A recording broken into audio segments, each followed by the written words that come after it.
Welcome to Super Simple Security Principles, where you learn how to think, not just what to do. I'm Nick Jackson, here to learn along with you from my good buddy and master guardian, Makani Mason. This is episode 78. What's up with all the strange brands on Amazon? That is such a good question. Such a Good. Dude, we shop Amazon a lot, Yeah. and I'm all like, is this legit? Yeah. It it is. It's one of those weird things that right. So have you ever had any speculations about this? Because I've talked with people about it, and it's always So interesting. look, Yeah. yeah, so here's the reality. Like, we buy a lot of baseball equipment, right? Mm. We go through a lot of it. Yeah. So we just go to Amazon now for most of it. But they've got these weird Gonex, whatever, super weird brands that like I've never heard of. They're never in any major sports store. Yep. And the truth is I've purchased a lot of them. Some Yeah. of them are legit and actually work really, really well, and sometimes they're crap. Yep. So there's my thoughts. Yep. And we'll talk more about the implications of the brands and stuff in some future episodes too. So the focus for today is pretty narrow, like we're doing in general today, and not all the implications, whatever. Really, I just want to talk about because I'm sure there's multiple reasons for some of the funky brands, Right. but there's a big one that's not obvious. Like some could be from foreign languages or whatever. I don't know, but the majority of them, from what I can tell, is this one specific one that's not obvious, right?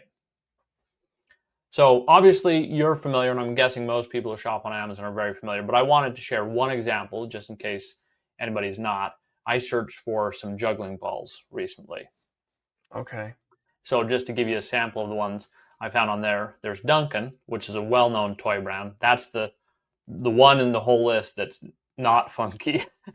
Right? But Right. then I had Zekio, Poi Toy, Poyers, I'm obviously, of course, I had no idea on the pronunciation of these, and that one's all caps. Shilling, Glow FX, Elkaho, Liti, Go Sports. That one at least sounds reasonable. Lawai, Uratot, again in all caps, and so on. And right, so anyway, that's what we're talking about. Was there a Shillings one in there? Well, yeah, Schylling. Is that a legit one? Right, Uh, not the. Oh, right, you're talking about the. I know the one you mean. Right.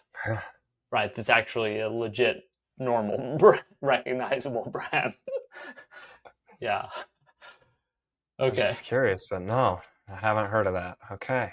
Yeah. Weird. So here's part one. Amazon, starting around 2015, they started actively recruiting overseas sellers, especially the Chinese, um, Mm, because there's a ton of them, and they wanted to expand their marketplace, beat out the competition, which clearly they've managed very, very well. right. Right? Okay, so that's part one. Part two is they is a trademark requirement. Okay, so Amazon built such a thriving marketplace. They also attracted a lot of fraudsters, right? And they built this system, this tool for their sellers that they call a brand registry, and it's to help the sellers protect themselves from the fraudsters and things. And you don't have to pay Amazon to use their brand registry, but you do have to have a US trademark. Okay. Mm, So okay. that's piece number two. The final piece, number three, is, and then we'll combine them, of course, but is the time it takes to get a trademark approved. So as I was preparing for this, I went to the trademark website, and at Yeah. least as of this recording, it says it takes about 12 to 18 months to get a trademark. Okay. Now, I have no idea. I didn't look historically back in 2015 and since then what it was. I'm guessing that it's probably a lot slower now because from what I could find online, there are a lot of the trademarks that get processed every year are from these Amazon sellers. So they've overloaded the trademark office with these things. Gotcha. Right? But so if we take these pieces together, though, we have a ton of sellers who are actively recruited, anxious to sell on Amazon, but require a trademark to most effectively be sellers on there. And the fastest and easiest way to get started is to pick a trademark that won't conflict with any existing trademarks, which is you use basically a bunch of random nonsense letters. Actually, I forgot this when we were talking about part 3, right? Is you want to just pick something that, because when they do their searching and make sure there's no conflicts or whatever, if you just make a Yeah. total gibberish that looks like nobody else's, then Right. apparently it speeds up the process. It seems like from a computer, programming perspective, there should be better systems that they shouldn't really be necessary. So it only sort of makes sense to my brain, right? But you can conceive with government efficiency that maybe having total nonsense makes it easier for the lawyers and whoever to be sure that there's no conflict. It seems Right. weird to me, but anyway, based on all the stories, and I found and I include a bunch of links in the show notes about this. New York Times did a big piece on it, a couple other places, and they seem to corroborate all this theory. Like, this isn't straight from Amazon. This is somewhat speculative, right? Right. Putting all the pieces together. But anyway. So the trademark thing is the weirdest part about it to me, is that why do random letters really make it faster? I don't know. Right. I mean, I kind of get it, but I kind of shake my head at it as well, right? Uh, fair point. So, so the other thing though that I wanted to talk about, a couple other things actually, is the brand irrelevance that this kind of introduces. And I wonder though, if is it kind of more cause or effect, because it feels kind of cyclical, where, like you said, you buy a lot of things, you buy a lot of baseball equipment, and mostly you're not worried about the brand, Right. right? For And certain things, for certain baseball things. yeah, Yep. exactly, right. And yeah, and we'll, like I said, we'll talk about that more in an upcoming episode. But um, I wonder if the seller system that Amazon has created kind of created this brand irrelevance, kind of spawned it, but then, like, it was partly because it wasn't relevant for certain products because of the online. I don't know. I'm not sure. It's just kind of an interesting aspect of the system that grows out of Yeah. this mass amounts of brands. Does that make sense? Yep.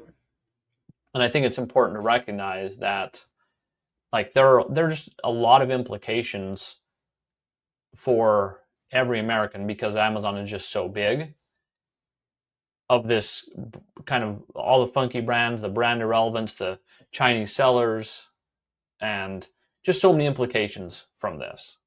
Yeah. And what we won't talk about today, but the biggest question that this all raises for me is, and we've kind of alluded to this several times, but is, how do we pick quality products to buy? Right. Because in the past, the primary method would be like brand or seller or whatever, and this diminishes that in a lot of ways, right? Right.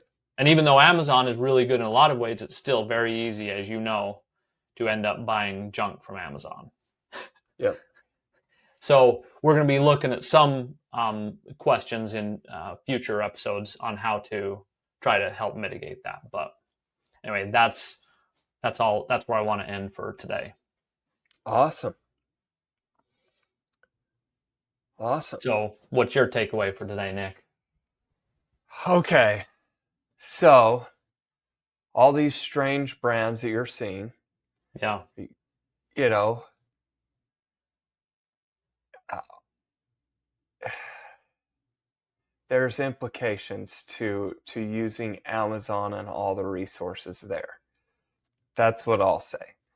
Um, Now understanding a little bit about some of these strange brands, the registrations, the trademarks, and what goes on, I might consider, some other options, especially when looking for some baseball equipment, but again, it's making yourself aware. So for me, this was an awareness that I needed to know, what's really what's up with all these weird brands. So again, if you're wanting to know, I would re-listen to this episode and give it a listen again.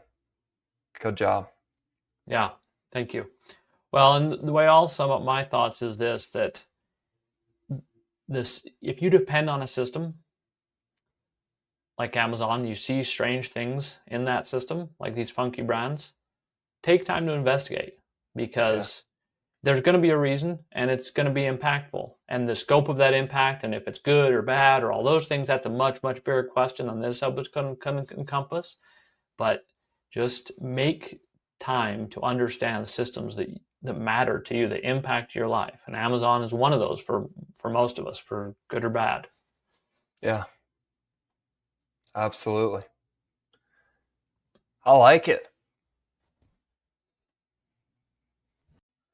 Are you ready to take action and wondering where to start? Get my Bulletproof My Identity Starter Kit for free. The 7 most vital layers of protection everyone needs. I'll send you one step at a time and help you if you get stuck. Just go to bulletproofmyid.com and enter your name and email, and I will send you the first step. Again, that's bulletproofmyid.com.